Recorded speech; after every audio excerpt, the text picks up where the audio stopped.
ಮತ್ತೊಂದು ವಾರದ cinema updates ಹಾಗೂ ವಿಷಯಗಳ ಜೊತೆಗೆ ನಿಮ್ ಮುಂದೆ ಮತ್ತೆ ಬಂದಿದ್ದೀನಿ. ರಚಿತಾ ರಾಮ್ ಅವರ ಮುಂದಿನ ಸಿನಿಮಾಗಳು ಯಾವ್ಯಾವುದು, ಕಾಂತಾರ ಸಿನಿಮಾದ ಬಾಕ್ಸ್ ಆಫೀಸ್ ಕಲೆಕ್ಷನ್ ಎಷ್ಟು, ಮತ್ತೆ ನಿರ್ಮಾಪಕಿಯಾದ ಯಶ್ ಅವರ ತಾಯಿ ಪುಷ್ಪಾ ಅರುಣ್ ಕುಮಾರ್, ಹೊಂಬಾಳೆ ಅವರ ಮುಂದಿನ ಲೈನಪ್ಸ್ ಏನು, ರಾಮಾಯಣ ಸಿನಿಮಾದ ಬಗ್ಗೆ ಕೇಳಿ ಬರ್ತಿರುವಂತಹ ಮಾಹಿತಿಗಳೇನು ಅನ್ನೋದನ್ನೆಲ್ಲ ಇವತ್ತಿನ ವೀಕ್ಲಿ ರೌಂಡ್ ಆಫ್ ವಿಡಿಯೋದಲ್ಲಿ ನೋಡ್ಕೊಂಬರೋಣ ಬನ್ನಿ. ಹಾಯ್, ಎಲ್ರಿಗೂ ನಮಸ್ಕಾರ ಅಂಡ್ ವೆಲ್ಕಮ್ ಟು ಖಡಕ್ cinema. Announcements. Rocking star Yash ಅವರ ತಾಯಿ ಪುಷ್ಪಾ ಅರುಣ್ ಕುಮಾರ್ ಅವರು ನಿಮ್ಮೆಲ್ಲರಿಗೂ ಗೊತ್ತಿರೋ ಹಾಗೆ ಪೃಥ್ವಿ ಅಂಬರ್ ನಾಯಕನಾಗಿ ಕಾಣಿಸಿಕೊಂಡಿರುವಂತಹ ಕೊತ್ತಲವಾಡಿ ಸಿನಿಮಾದ ಮೂಲಕ ನಿರ್ಮಾಪಕಿಯಾಗಿ ಕನ್ನಡ ಚಿತ್ರರಂಗಕ್ಕೆ ಪಾದಾರ್ಪಣೆ ಮಾಡಿದ್ರು. ಈ ಸಿನಿಮಾಗಿಂತ ಹೆಚ್ಚಾಗಿ ಸಿನಿಮಾಗಾಗಿ ಅವರು ಕೊಟ್ಟಿರುವಂತಹ ಇಂಟರ್ವ್ಯೂ ಕಾರಣದಿಂದಾಗಿನೇ ಅವರು ದೊಡ್ಡ ಮಟ್ಟದಲ್ಲಿ ಸೌಂಡ್ ಮಾಡಿದ್ರು. ಸೋಷಿಯಲ್ ಮೀಡಿಯಾದಲ್ಲಿ ಈ ಒಂದು ವಿಷಯಕ್ಕೆ ತುಂಬಾ ಟ್ರೋಲ್ ಕೂಡ ಆದ್ರು. ಈಗ ಪುಷ್ಪಾ ಅರುಣ್ ಕುಮಾರ್ ಅವರು ಮತ್ತೆ ನಿರ್ಮಾಪಕಿಯಾಗಿ ಮತ್ತೊಂದು ಸಿನಿಮಾದ ಮೂಲಕ ಕಮ್ ಬ್ಯಾಕ್ ಮಾಡೋದಕ್ಕೆ ಸಿದ್ಧವಾಗಿದ್ದಾರೆ. ಸಿನಿಮಾದ ಮೋಷನ್ ಪೋಸ್ಟರ್ ರಿಲೀಸ್ ಆಗಿದ್ದು, ಈ ಸಿನಿಮಾನ ಮೊದಲ ಸಿನಿಮಾ ಡೈರೆಕ್ಟ್ ಮಾಡಿದಂತಹ ಶ್ರೀರಾಜ್ ಅವರೇ ನಿರ್ದೇಶನ ಮಾಡಲಿದ್ದಾರೆ ಎನ್ನುವಂತಹ ಮಾಹಿತಿ ಕೂಡ ಸಿಕ್ಕಿದೆ. ಸದ್ಯಕ್ಕೆ ಸಿನಿಮಾ ಅನೌನ್ಸ್ ಆಗಿದ್ದು, ಮುಂದಿನ ದಿನಗಳಲ್ಲಿ ಚಿತ್ರದ ಬಗ್ಗೆ ಇನ್ನಷ್ಟು ಹೆಚ್ಚಿನ ಅಪ್ಡೇಟ್ ಸಿಗುತ್ತೆ. ಎರಡನೇ ಸಿನಿಮಾ ಆದ್ರೂ ನಿರ್ಮಾಪಕಿಯಾಗಿರುವಂತಹ ಪುಷ್ಪಾ ಅವರಿಗೆ ಕೈ ಹಿಡಿಯಲಿ ಅಂತ ಹಾರೈಸೋಣ. ಕನ್ನಡ ಚಿತ್ರರಂಗದ ಖ್ಯಾತ ನಿರ್ಮಾಪಕರಾಗಿರುವಂತಹ ಪುಷ್ಕರ್ ಮಲ್ಲಿಕಾರ್ಜುನಯ್ಯ ಅವರ ಬಗ್ಗೆ ನಿಮ್ಮೆಲ್ಲರಿಗೂ ಗೊತ್ತೇ ಇದೆ. ಈಗ ಅವರು ಕೇವಲ ನಿರ್ಮಾಣ ಮಾತ್ರ ಅಲ್ಲದೆ ನಿರ್ದೇಶನಕ್ಕೆ ಕೂಡ ಕೈ ಹಾಕೋದಕ್ಕೆ ಮೊದಲ ಬಾರಿಗೆ ಹೊರಟಿದ್ದಾರೆ. ಬರೀ ಕತೆ ಹಾಗೂ ನಿರ್ದೇಶನ ಮಾತ್ರ ಅಲ್ಲ, ಅವರೇ ನಟಿಸ್ತಾ ಇದ್ದಾರೆ ಕೂಡ.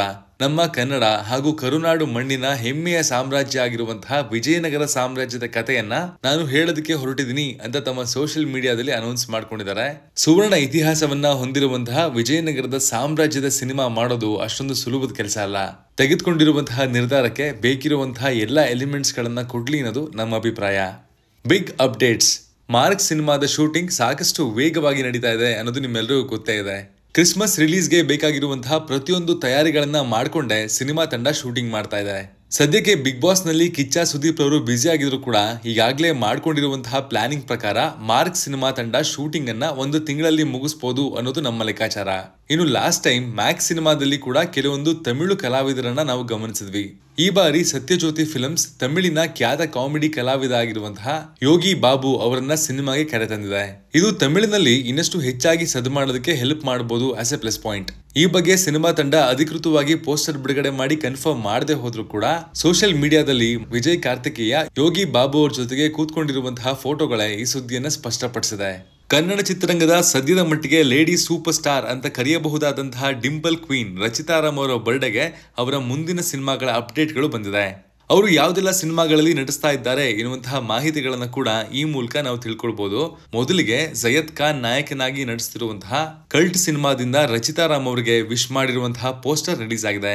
ಇದರಲ್ಲಿ ಅವರು ಸಖತ್ ಗ್ಲಾಮರಸ್ ಅಂಡ್ ಹಾಟ್ ಆಗಿ ಕಾಣಿಸ್ಕೊಳ್ತಾ ಇದ್ದಾರೆ. ಇದರ ಜೊತೆಗೆ ದುನಿಯಾ ವಿಜಯ್ ಅವರ ಬಹುನಿರೀಕ್ಷಿತ ಸಿನಿಮಾ ಆಗಿರುವಂತಹ ಲ್ಯಾಂಡ್ ಲಾರ್ಡ್ ನಲ್ಲಿ ಕೂಡ ನಾಯಕಿಯ ಪಾತ್ರದಲ್ಲಿ ಕಾಣಿಸ್ಕೊಂಡಿರೋದು ಕನ್ಫರ್ಮ್ ಆಗಿದೆ. ಇದರ ಝಲಕನ್ನ ಕೂಡ ರಿಲೀಸ್ ಮಾಡಲಾಗಿತ್ತು. ಹಳ್ಳಿಗಾಡಿನ ಖಡಕ್ ಮಹಿಳೆಯ ಪಾತ್ರದಲ್ಲಿ ಈ ಸಿನಿಮಾದಲ್ಲಿ ಅವರು ಕಾಣಿಸ್ಕೊಂಡಿದ್ದು, ಅವರ ಬೇರೆ ಪಾತ್ರಗಳಿಗೆ ಹೋಲಿಸಿದ್ರೆ ಇದೊಂದು ವಿಭಿನ್ನವಾದ ಪಾತ್ರ ಅಂತಾನೆ ಹೇಳ್ಬೋದು. ಇದ್ರ ಜೊತೆಗೆ ಅಯೋಗ್ಯ 2 ಸಿನಿಮಾದ ಪೋಸ್ಟರ್ ಕೂಡ ರಿಲೀಸ್ ಆಗಿದ್ದು, ರಚಿತಾ ರಾಮ್ ರವರ ಮುಂದಿನ ಬಹುನಿರೀಕ್ಷಿತ ಸಿನಿಮಾಗಳಲ್ಲಿ ಇದು ಕೂಡ ಒಂದಾಗಿ ಕಾಣಿಸ್ಕೊಳ್ಳುತ್ತೆ. ಸದ್ಯದ ಮಟ್ಟಿಗೆ ಕನ್ನಡ ಚಿತ್ರರಂಗದಲ್ಲಿ ಟಾಪ್ ಲೆವೆಲ್ ನಲ್ಲಿ ಅತ್ಯಂತ ಬ್ಯುಸಿ ಆಗಿರುವಂತಹ ಸ್ಟಾರ್ ನಟಿ ಅಂದ್ರೆ ರಚಿತಾ ರಾಮ್ ಅಂತ ಆರಾಮಾಗಿ ಹೇಳ್ಬೋದು. ಮ್ಯಾಂಗೋ ಪಚಾ, ಕಿಚ್ಚ ಸುದೀಪ್ ಅವರ ಸೋದರಳಿಯ ಜೂನಿಯರ್ ಕಿಚ್ಚ ಸಂಚಿತ್ ಸಂಜೀವ್ ಅವರ ಚೊಚ್ಚಲ ಸಿನಿಮಾ ಅನೌನ್ಸ್ ಆದ್ಮೇಲೆ ಈ ಸಿನಿಮಾದ ಬಗ್ಗೆ ಯಾವುದೇ ಸೌಂಡು ಕೇಳಿ ಬಂದಿರಲಿಲ್ಲ. ಆದ್ರೆ ಮೊನ್ನೆ ರಿಲೀಸ್ ಆಗಿರುವಂತಹ ಸಿನಿಮಾದ ಟೀಸರ್ ನಿಜಕ್ಕೂ ಕೂಡ ಮತ್ತೆ ಈ ಸಿನಿಮಾದ ಬಗ್ಗೆ ಹಾಗೂ ಸಂಚಿತ್ ಸಂಜೀವ್ ಅವರ ಬಗ್ಗೆ ಪ್ರೇಕ್ಷಕರಲ್ಲಿ ಒಂದು ಸಂಚಲನ ಸೃಷ್ಟಿಸುವ ಹಾಗೆ ಮಾಡಿತು. ಸ್ವರ ಹಾಗೂ ಮ್ಯಾನರಿಸಂ ನಲ್ಲಿ ಡಿಟ್ಟೋ ಮಾವನನ್ನೇ ಹೋಲುವಂತಹ ನಿಲುವು. ಅವರನ್ನ ಟೀಸರ್ ಅಲ್ಲಿ ನೋಡ್ತಾ ಇದ್ರೆ ಹೊಸ ನಟ ಅಂತ ಹೇಳೋದಕ್ಕೆ ಚಾನ್ಸೇ ಇಲ್ಲ. ವಿವೇಕ ಅವರ ನಿರ್ದೇಶನದಲ್ಲಿ ಈ ಸಿನಿಮಾ ಮೂಡ್ ಬರ್ತಾ ಇದ್ದು, ಕಾದ್ ನೋಡೋಣ ರಿಯಲ್ ಔಟ್ಪುಟ್ ಯಾವ ರೀತಿ ಬಂದಿರುತ್ತೆ ಅಂತ. Extras and buzz.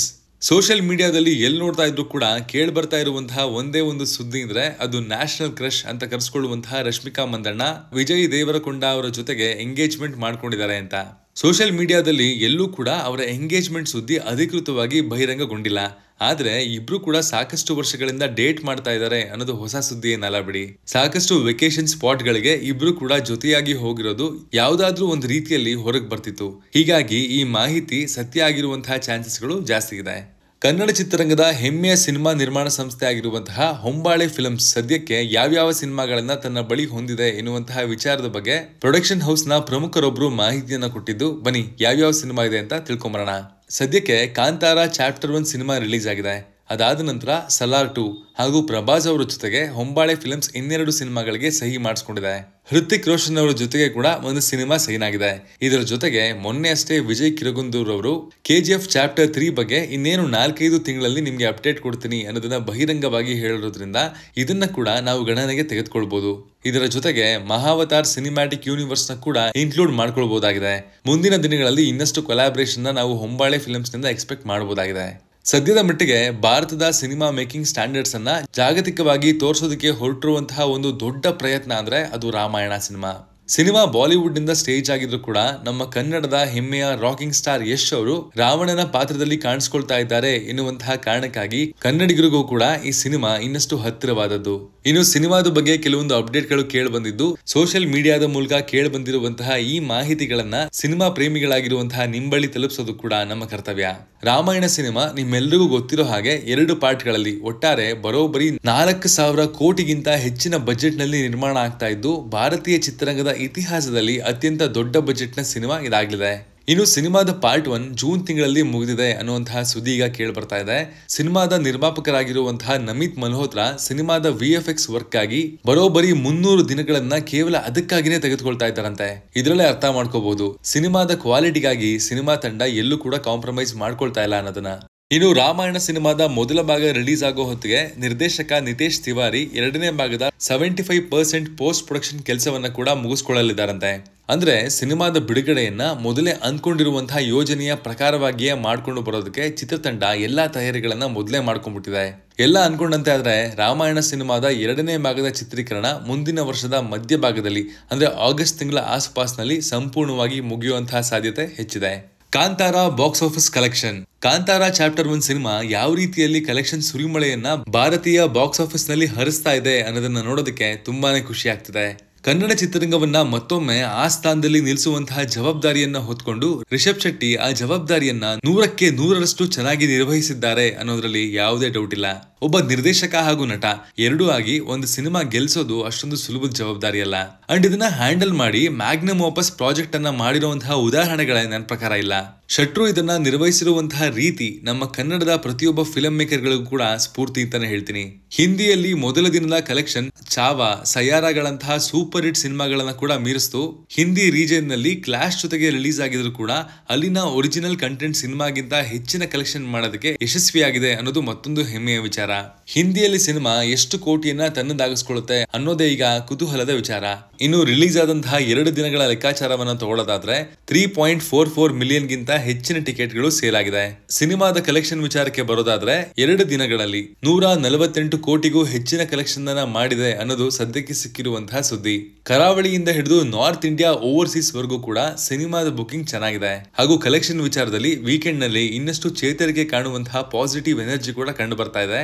ಕನ್ನಡ ಚಿತ್ರರಂಗಕ್ಕೆ ಎಕ್ಸ್ಪೆಕ್ಟ್ ಮಾಡ್ತಾ ಇದ್ದಂತಹ ಅದೊಂದು ದೊಡ್ಡ ಗೆಲುವು ಕೊನೆಗೂ ಈ ಸಿನಿಮಾದ ಮೂಲಕ ಸಿಕ್ಕಿದೆ. 1000 ಕೋಟಿ ಕಲೆಕ್ಷನ್ ರೇಸ್ ನಲ್ಲಿ ಸಿನಿಮಾ ಚೆನ್ನಾಗಿ ಕಾಣ್ತಿದೆ.